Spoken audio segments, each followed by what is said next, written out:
Kali ini kita akan membahas tentang nukleus atau inti sel. Nukleus atau inti sel merupakan komponen sel yang sangat penting karena berperan dalam pengaturan atau pengendalian semua proses atau aktivitas yang terjadi di dalam sel.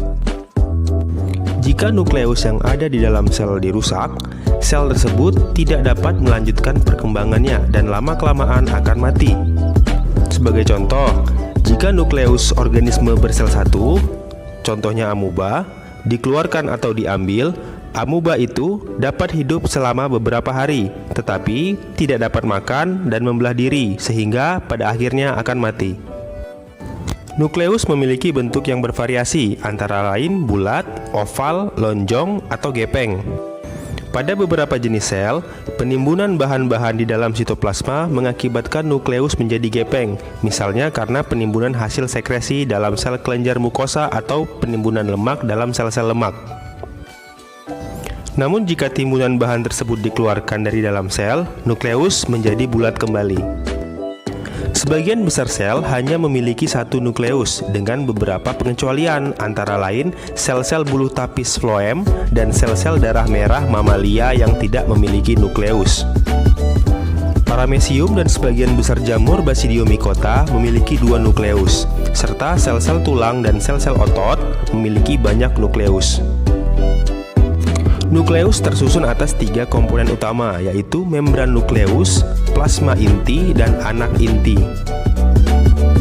Pertama-tama, mari kita bahas membran nukleus. Membran nukleus atau selaput inti bisa disebut juga sebagai karioteka, membatasi daerah nukleus dengan sitoplasma. Membran ini terdiri dari dua lapisan yang dipisahkan oleh celah atau ruang sempit yang disebut ruang perinukleus. Membran nukleus 3 kali lebih tebal dibandingkan membran sel. Dengan menggunakan mikroskop, membran nukleus terlihat memiliki banyak pori.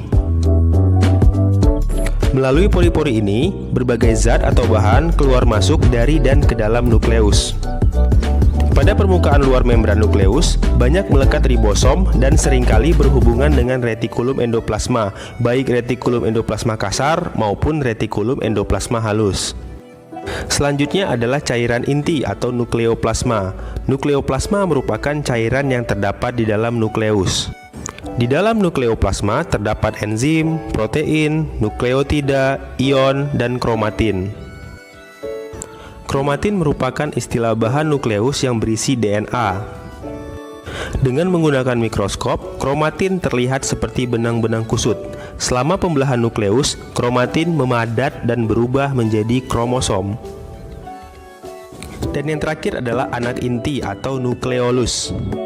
Di dalam nukleolus, terjadi sintesis berbagai macam molekul asam ribonukleat atau RNA yang akan digunakan untuk aktivitas sintesis protein dan pembentukan ribosom.